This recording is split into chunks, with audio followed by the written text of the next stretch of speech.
Hello, everyone, and welcome to Snap Take. This is Glazer of Snap Judgments, the official podcast of Marvel Snap Zone, and today we're going to go over the new card Kahori. I have, unlike usually, two new decks that run Kahori. I'm very, very excited about this card, but we have to kick this off with a deck that's taking the meta by storm. Our friend Emma is back with this really, really great Cersei list. This is a Cersei Annihilus list, and it's very strong into the current Marvel Stat metagame. I cannot urge you to give this a try enough, with one big caveat. If you're seeing too much Thanos, this one can struggle a little bit into Thanos, but even then, the Enchantress and Cersei give you some very serious gameplay into that matchup. This is a really strong and cool list. You can find Emma on Twitter at twitter.com/Emma_BN. Please do go check them out because they have really, really great infographics for their decks. This deck needs Annihilus, Kate Bishop, and Sam Wilson. Those three are your required cards, Sam being probably the most required card for decks in the game right now. Annihilus to push things over is hugely important, and Kate Bishop is needed because you're trying to run a Mockingbird style list. Mockingbird, however, can be replaced by Sasquatch. It is significantly weaker, but it's a change you can make. Rocket and Groot, what's important is it can move, so it can really threaten opponents who want to get into that Sentry lane. They want to get into that Void lane, and if they are going to play there, they're going to take Rocket and Groot hits. Rocket and Groot gets big enough, though, that you're going to want to move it out once they've done that so that you can Cersei the lane if they fill it. Nocturne is worse for that, Jeff is worse for that, but at least they can move out as required. And finally, Cersei can be Lady Deathstrike. That's sort of a meta call. Lady Deathstrike can get rid of the Hood, can get rid of the Void, but is also pretty good into all of the Thanos everywhere, all the sort of cloggy stuff that's all over the metagame. Very quickly, let's go card by card. So the Hood is here because it works really well with Annihilus largely. The Demon also gives you an extra card to make Mockingbird cheaper. That's obviously hugely important. You can get Mockingbird down to damn near free with this list, and it's not terribly difficult. Zabu has three targets here, Shang, Enchantress, and Sentry. Getting a Sentry hit is fine, but you're really trying to hit Shang Enchantress so that you can play one of them with Mockingbird at the end of the game as you would like to. You can also end up playing, if they cost 3, them on turn 5 with Mysterio, which is another really powerful play pattern. Zabu is now one of the most common cards in the game. He is absolutely everywhere, just like he was when he was a 2/2 ongoing. Kate Bishop is here largely once more. It works really well with the Cersei plays. You have extra stuff to change. You have also a way to make Mockingbird cheaper. Kate Bishop is yet another really important card that's going to be all over the meta, especially with Kahori coming out, so get ready to see a lot of Kate. The other thing Kate does is she gives you Acid Arrow, and Acid Arrow is an incredibly powerful card when you're doing clog things anyway. From there, we have Sam Wilson. Sam Wilson makes your Mockingbird one cheaper from the start, while also just being a 2/8, which is insanely good stats. Mysterio is here for two simple reasons. First, it immediately makes Mockingbird a 3 cost, but because you have Sam, that is a 2 cost Mockingbird. That's absurd value. 2/9, just think about that. Although Sam himself is a 2/8, so I mean, I guess we're really just sort of amping up the power with our cheap things at this point in the game. But Mysterio also, one of those clones in the right location is an amazing Cersei target.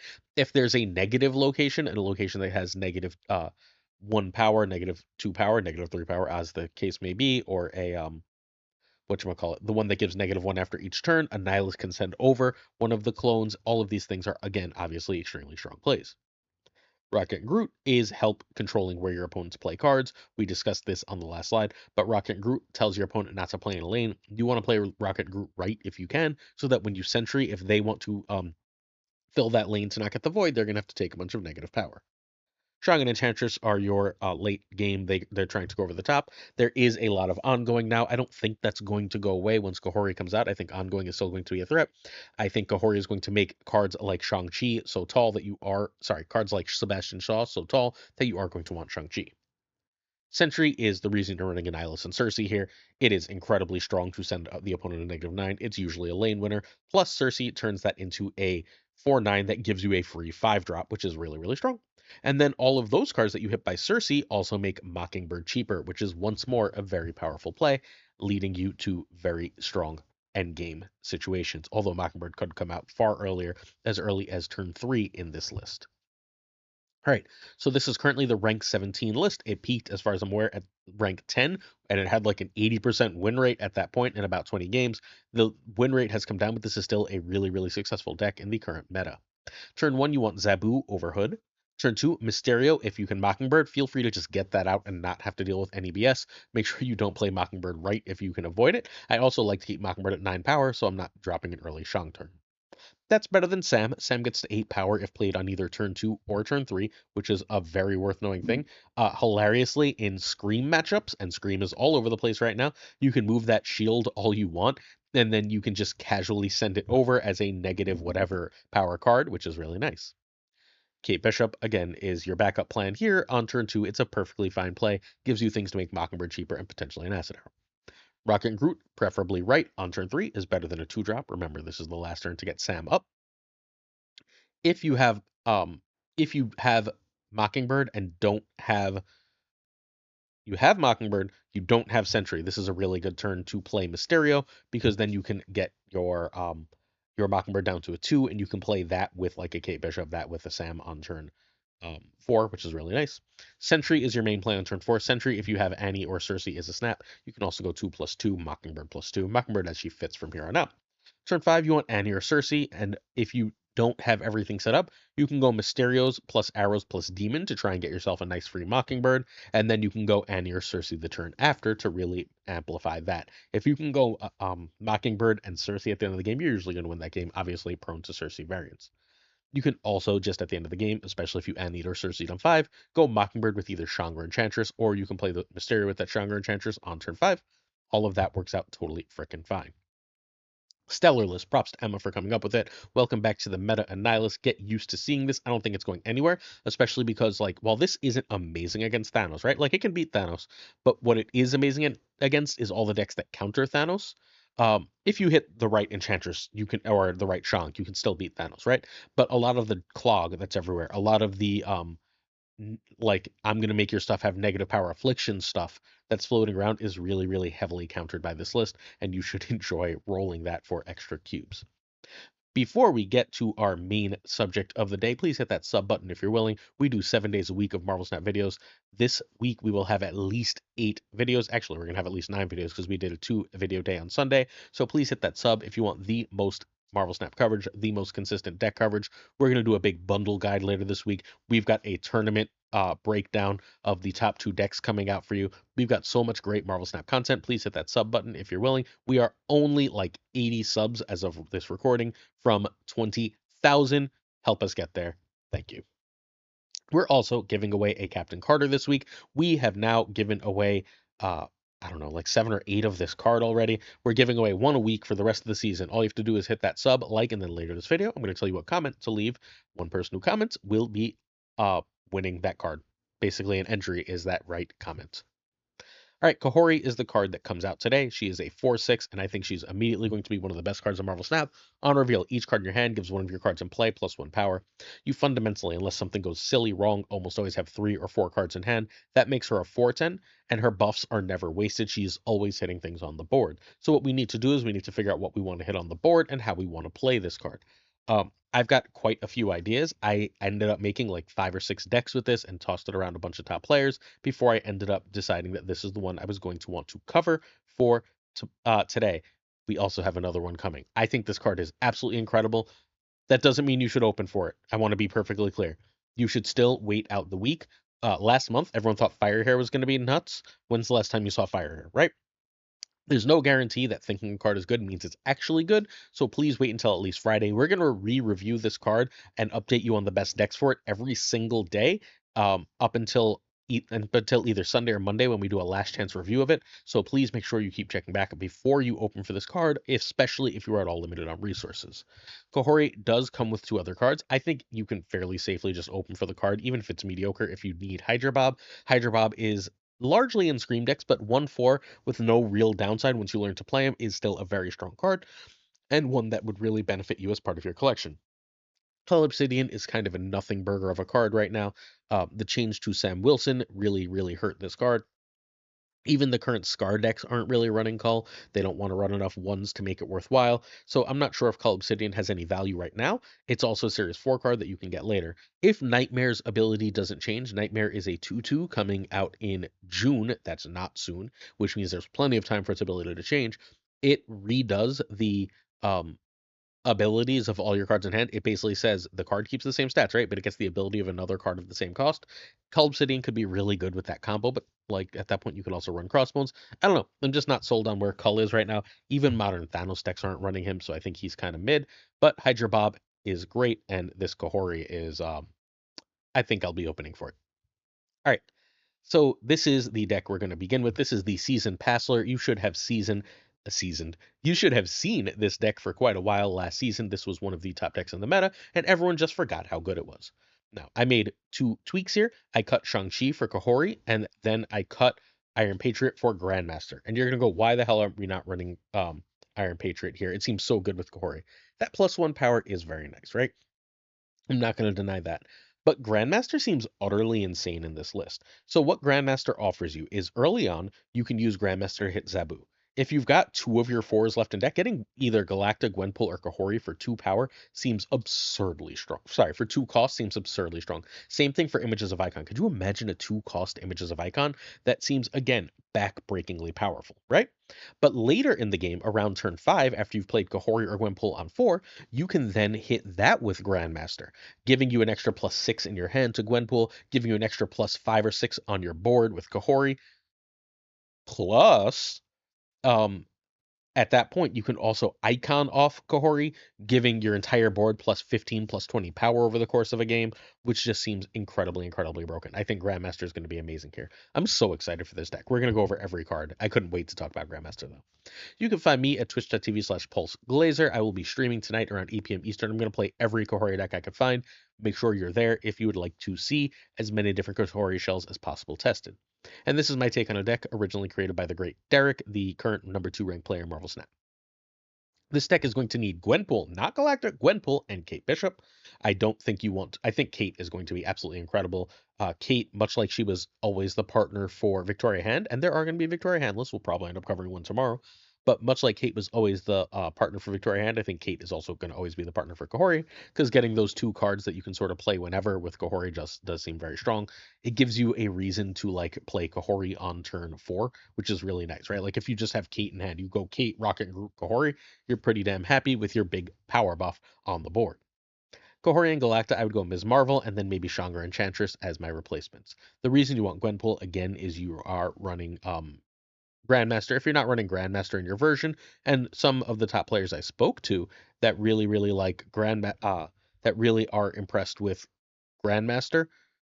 So, sorry. Some of the top players I spoke with are really impressed with Grandmaster. Sizer loved it, for example. Cougar thought it was a really, really great idea, but Ika thought it would Grandmaster was going to be too clunky for the list. So it's possible that Gwenpool and Galacta belong reversed here. Agamotto doesn't seem terribly important here. I'm very excited to try the icon shenanigans, but you can use Mockingbird and then make King Ichiri be Mysterio, and I think that probably works fine here. Kate, again, making that Mockingbird cheaper means that should work, and Mockingbird's just a nice, powerful, cheap card. Ichiri can be Quinjet if you are keeping Agamotto. That works fine. I think Ichiri is better in this list, but Quinjet is totally fine. Copycat can be Shadow King here. I think Shadow King for the next couple days is going to be an amazing tech card and absolutely wreck people, but I'm not sure how long that's going to last, so I'm not going to have Shadow King as the main card, when if everyone's doing decks like this, Copycat seems incredibly strong. Rocket and Groot can be Gladiator, Shaw, or Negasonic. Those are the replacements there. You're just looking for your best 3. Shaw seems like it's going to be completely huge. If you go past Shaw into Kahori, Kahori seems like she's giving 1 power at a time, and if there's 5 cards in deck with Shaw, that's +15. Sorry, there's 5 cards in hand with Shaw, that's +15, and now you have a 319, which seems like it's probably going to get Shanged, but if the opponent's not running Shang or Shang falls out of the meta, then all of a sudden that becomes like a play to make. And then Grandmaster can be Iron Patriot or Cable. Those are the 2 replacements there. All right, the Season Passler Kahori list is where we are right now. Let's go card by card. So King Ichiri is here because it draws one of your Agamotto spells. It's really good because once it's done its ability, you are then free to use Images of Icon on it, which is really strong. It's also not non-reveal, so it doesn't get in the way of your Grandmaster should you wish to play a Gwenpool or Kahori in that same lane. Zabu makes your 3 power cards here cheaper. 3 cost Galactic, Gwenpool, and Kahori are great, but when combined with Grandmaster, you can make them cost 2, which is utterly absurd. There's going to be games where you go Zabu, Grandmaster, and then you just get lucky and go like Galacta into Gwenpool or Gwenpool into Galacta or whatever combination you get, and then you just sort of win, right? Like you've put up so much power so early, you've got the easiest snap in the world. Of course, if you do play that Galacta or Kahori on 4, you can play him with Grandmaster, or if you get Zabu and one of them costs 3, you can immediately go Kahori into Grandmaster or Gwenpool into Grandmaster for a crazy last turn. These all seem like snaps, which is amazing. Kate does come with 2 on reveal cards, but only one of them actually. Oh, sorry, I guess 2 of them stay. 2 on reveal cards that can affect your Kahori negatively. So be careful where you play them as a general rule. But her arrows are also amazing for images of icon, and generally speaking, having extra cards in hand is really good for Kahori. Plus, getting 1 cost cards that are hit by Gwenpool multiple times is not the worst thing in the world. That ends up being a really powerful play. From there, we go Sam. 2/8s are good. The shield is great with images. Here we are. Juggernaut, we're not always going to see Zabu, and we're going to need a control card for the end of the game, which Juggernaut offers us. Not as good without Iron Patriot, but still very, very strong. Also, in a once in a while play, you can always Juggernaut Grandmaster and steal games. Rocket and Groot is just the best 3-drop in the game, and thus goes in an absolute ton of these lists as the card you play to limit opponents. Copycat, while everyone is trying out Kahori lists, while everyone's playing sort of this mid-range game plan, is just an incredibly, incredibly strong play. It can get you that Shang-Chi, it can get you that Iron Man that wins you the game. Galacta is the easiest power spike. If you don't have any combos, Galacta just says, I will play for a 5/11. Seems good to me. Meanwhile, Gwenpool says that she can play for a 4/12, but she can also fairly easily play for a 4/18, which goes above most Galacta plays, thanks to the Grandmaster idea. And this should work really well because you should have plenty of cheap targets to really hit with it. Also, Gwenpool will not hit your in-card skills, excuse me. So since you won't hit those skills, she's really good. And then Kahori with Hawkeye. I'm assuming I'm gonna get 3 or 4 every time I play Kahori. So I'm fine with that, right? I'm fine playing a 4/10 that can be a 4/14. That can be a if I can make 3 Kahoris, right? I'm getting an extra 12 power on my 4/6. That's a 4/18, same as Gwenpool, but it automatically hits the board. Good luck. Then Agamotto's here largely for his spells. You don't ever want to have to play Agamotto. You will sometimes because he's just big. But Agamotto is here largely for his spells. I am very, very, very pro having images of Icon with Gwenpool, Galacta, and Kahori. I think that's going to be incredibly hard to beat. But also, the Ballsack spell is going to be amazing because sometimes I'm going to go semi-whiff, semi-whiff, and then I'm going to go like I'll play Kate, right? And then I'll play or just Eitri or just Zabu, right? And then I'll go Galacta into Kahori on turn 4 after I play Balzac, and that seems like it's insanely strong as well. I'm very excited for this list. So Season Pass alert returns. Turn 1, you want Zabu over Eitri, and Eitri is sort of equal to the draw skill. If you have like most of your skills in hand, you could just draw Agamotto. If you have Agamotto in hand, then it's always Eitri. Zabu is a potential snap condition depending on if your 4s are in deck and if you've seen Grandmaster. Turn 2, you want Grandmaster on Zabu, and if I can Grandmaster Zabu, I'm almost always snapping. If they drop a Mobius, so be it. That's better than Sam, which is better than Kate. I will play Kate over Sam if I know I'm immediately going to Kahori. Turn 3, you want Galactic, Gwenpool, or Kahori, any of which are snap conditions if played early, over Rocket and Groot, over a 2. Turn 4, Gwenpool or Kahori if Grandmaster are better than Galacta. If you still have Grandmaster, haven't used them, they're better than Galacta. However, Galacta is better otherwise, and then if not, you play Gwenpool or Kahori. We now have 3 cards that we can see for the turn 4 power spike. Turn 5 is the other 4 or 3 in Grandmaster, and that 3 in Grandmaster, remember, could be a 4 that now costs 3. Then turn 6, Juggernaut and buffed cards as a general rule to win the game. Your goals for icons are to hit one of your 4-drops or Agamotto. Generally speaking, hitting Kahori or hitting Galacta is better for icon than hitting Gwenpool, but sometimes Gwenpool is great. You're gonna have to look at your hand and figure it out. If you have a few hands and a lot of cards and a lot of skills, then Gwenpool can be better. You can do that, or you can hit Agamotto, but remember, if you do hit Agamotto, you are Shang bait. Energy is your general goal to play when you have a double 4 play. If you have Gwenpool and Galacta or Gwenpool and Kahori or et cetera, then feel free to go Icon into that, not Icon, Ballsack into that play. You can also play Ballsack on 4, and then you can go like extra 1-drop with Icon, which is also very, very strong. Cool. The draw spell is the draw spell. And generally speaking, I try and use I always lose the name of it. The -5 spell, the 2-cost -5 spell, as a way to clog instead of just a way to get negative power, but either way works just fine. I'm in love. This is exactly my style of deck. I'm gonna play this first on stream. Be there around 8 p.m. Eastern to watch me play it. Hey, where would you be? Twitch.tv/PulseGlazer. Our question for the season pass is: what is your plan for Kahori? Are you going to wait? Are you opening day one? Do you also need other cards? Remember not to open with less than 4 keys, please. What is your plan? Reminder, if you're looking for the winners of the season pass last week, that is Sunday's second video. It's about my infinite run. It's the deck I hit infinite with. You should be able to find that video if you're curious who won the season passes last week. Next up, Heart of the Cards is one of the two major Surfer mains I know, along with Smiles.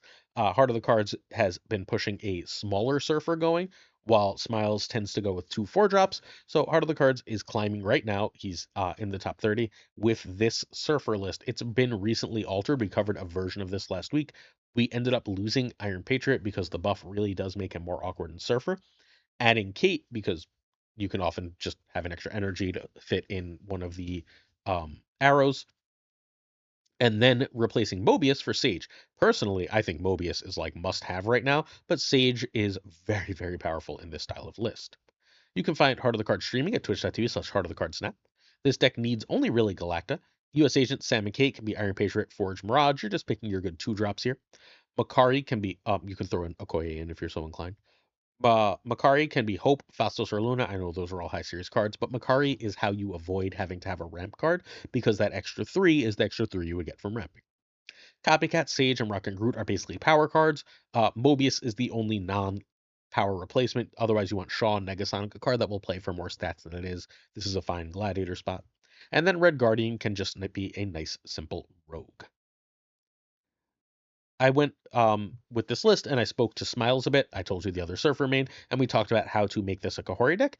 If Shang starts to disappear a little bit or Shang's play rate goes down, this is where I think we will be going with it because we can just go, we can do the Hope shenanigans, Hope on 3 or Rock and Groot on 3, but we can also just drop a Shaw on 3 and play Kahori and have a 319 and say, good luck beating me. I just need to find a way to take another lane. And at that point, I can even spend my turn 5 going like Galacta into Brood Surfer and then like winning that way. So I just think that there's an absolute ton of power here and a lot of ways to steal games of Marvel Snap. I considered cutting Makari if we're running Kahori because there's one less card in hand, but 1 card in hand is 1 power, whereas Makari is 4 to 6 power. 4 power alone, 6 power if hit by Surfer. So I decided we had to keep Makari, and that's where I ended up with this list. I do think that this list is going to be really good, but I think this list is also fairly obvious Shang bait. So be forewarned on both sides of the equation here. Thanks to Smiles for all the help with this one. Let's go over the card by card for this one. So Kate Bishop is very strong and impressive here in that you want those extra. Like if you don't have Galact on turn 4, you're going to play a 3+1, right? And now Kate says, "Oh, I have a 1 to play." That's really, really useful, and obviously a very powerful play. That 1 can help you get into a location you might otherwise struggle to get into or clog the opponent is even better. Sam Wilson here is just here because he's a 2/8 largely. Like 2/8's just so many stats. That's like a that's better than some like 3/4 of the deck buffed by Surfer, so he's a great play. And then US Agent is largely meant to be one of your turn 5 plays, but you'll play him on turn 2 because Galactus is the only thing you really have that gives you US Agent downside. Being able to say, I will wreck a lane with US Agent lets you go over the top more easily. Sage is meant to be a late game play here. We're talking turn 5 or turn 6 because she's basically always like a 3/6, 3/8. And if she's that big, you can buffer with Surfer and she becomes a real threat to win a lane out of nowhere. Brood as a 315 with Galacta is the main goal here, but hitting it with Surfer for 312 is pretty good. Hitting with both is so much power out of nowhere that you're often going to win. Juggernaut is a lane stealer at the end of the game, again losing some value without Iron Patriot making a turn 3 play, but still strong enough on turn 5 or 6 as either a clog card or as a way to as either a clog card or as a way to dominate opponents, as a way to shut off opponents from winning a location with a lot of power. Red Guardian is your main tech piece here, outside of, I guess, Juggernaut, as a way to shut down like Iron Man's and other cheap cards that cause problems. If you are worried about Madam Webs, for example, Red Guardian answers that. Rock and Groot is your goal play on turn 3. He's like hashtag goals on turn 3, where he's just so versatile and powerful. He goes down and he can control where your opponent plays fundamentally the rest of the game, while also playing as fundamentally like a 3/7 to 3/11 in power. Makari, free power. Copycat, free power. Copycat in a meta that's so mid-rangey is just amazing right now. And then Galacta and Surfer are your big power spikes. Galacta is actually more important than Surfer in this list, but both are absolutely stellar. All right, so turn 1 you pass. Turn 2 is Sam over Kate over US Agent. Turn 3, Rock and Groot over Copycat. Turn 4, Galacta and Galactus a Snap over a 3. This is a really good Red Guardian turn. Turn 5, you generally want Brood or Sage in a 2, and this is a really good where you want US Agent.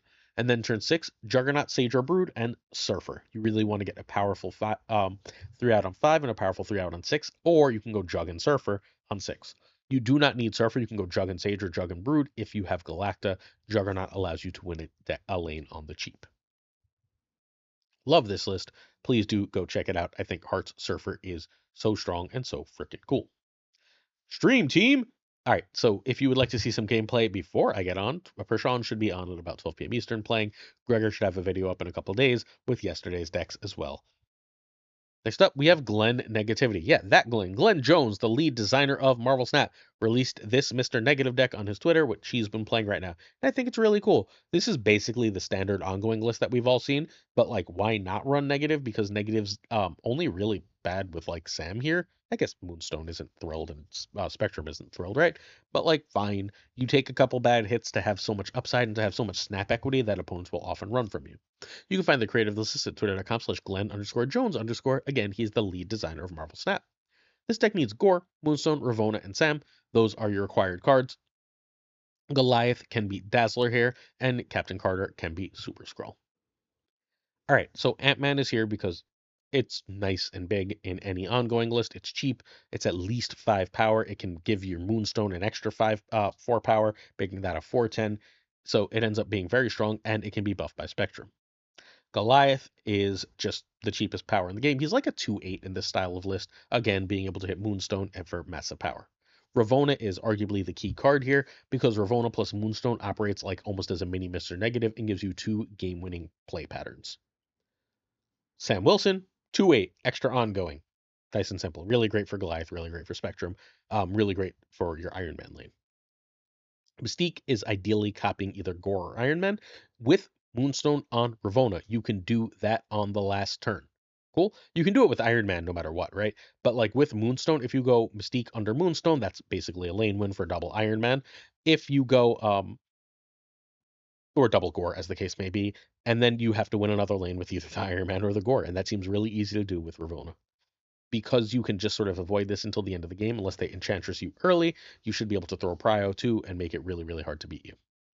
Mr. Fantastic is just a nice, cheap 3/7, great stats, wonderful. Captain America can be a 3/9 in this list. The only cards that he doesn't positively affect are Mr. Negative and Spectrum, so just avoid playing those there. There's no Captain Carter in this. I thought there was Captain Carter in this in my head. Moonstone is amazing here. There was 1,000% of Captain Carter here in my head. Oh well, so be it. I have a different Captain Carter list for you tomorrow. Moonstone can go on Ravonna and be huge. Captain America can be huge. Mr. Fantastic. It's just incredibly versatile here. Then we have Iron Man. Duh. Iron Man and Gore are your big power spikes. Gore is not a card you always want to play in the current meta, though. You only have 2 unreveals in this deck, so Gore is going to have to get his power from the other cards in the opponent's list. What we're looking for Gore is opposing Thanos, where Gore is amazing. And then Spectrum is a nice power spike when you don't see any of your giant combos. I wrote Carter here, but she's not here. Carter could be here, right? Could Carter be here? I think we'd have to cut negative, and I don't think we want to do that. All right, so turn 1 Ant-Man, turn 2 Ravonna over Sam or Goliath. Ravonna is a snap condition because you can either negative or Moonstone for massive power. Sometimes they'll have Mobius and you'll have to run. Turn 3 negative is a snap. That's better than Sam. Sam on 3 is the last time you can get him to a 2/8, and that's better than Cap. I mean, that's less than we get him to 2/8, but a 2/6 is still pretty good, right? Turn 4, you can still play negative and snap because it's negative. Opponents should generally be running from negative, even if they don't know what you're going to do. That's better than Moonstone. Moonstone on Ravonna or Moonstone with Mystique in hand are both snap conditions, and there's no Carter, so ignore me. That's better than Iron Man. Turn 5 is generally speaking, you're going to want to get out Iron Man or Gore, and then you're going to go Mystique plus as your turn 6 play. Ideally, Gore and Spectrum are also perfectly fine. Thanks for sharing the deck, Glenn. Really, really great to see the Marvel Snap lead designer sharing such a cool and different list, one that we can all give a try. Questions of the day. Our first question is from Devilpool, who asks how many deck archetypes there are in Marvel Snap. So I have I do the top 10 decks of Marvel Snap every week, and I have a list of 36 different archetypes. Every week, I look at the last 10 and I go, what do I think is still strong? What do I think is not? And then the next thing I do is I look down that list of 36 and say, has anything come up for these 36 archetypes? For like, and then there's like some combo archetypes, right? Like we can get up to like 38, 39 if we said Thanos has three different archetypes: Thanos ongoing, Thanos control big shit, and then Thanos destroy, or I'll just list it under Thanos for me. But move classic and move bounce are two different lists. Bounce is its own list. Destroy only has one list, but will have two, I think, once Dormammu comes out. Discard has two lists between Bullseye and the classic Apocalypse. There's Dracula Dump, but there which I have at now combined with Red Wing because I don't think you ever do that without Red Wing anymore.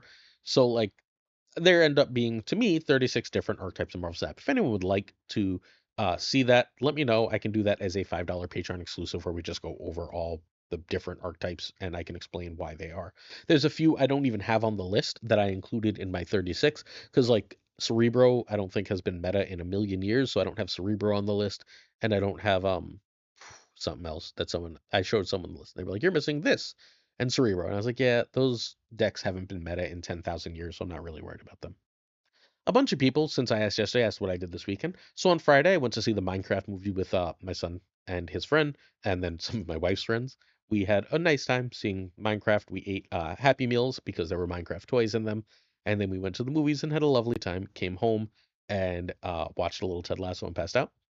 Then Saturday, we went to lunch with one of my son's friends' families and we had a lovely time. After that, my son decided to sleep at my mother's house for the night. So, and my wife was going, where did she go? She had something to do. So I came home and I streamed for several hours. And then at night, I hung out with my wife again. Uh, then Sunday, my son decided he was staying at my mother's house for the day, and my wife had to go over to her friends to record a podcast for her business. And at that point, I streamed again all day, and then at night I watched AEW, whatever the name of that is, Dynasty, and had a good time. Even though the main event was trash, the rest of the show was still really good. And so I had a really nice weekend spent with a lot of you. So again, if you would like to spend some more time hanging out, check out a stream, please. Certain tiers of support on our Patreon come with. Oh, again, one day I'll remember to delete last season's Infinite Deck.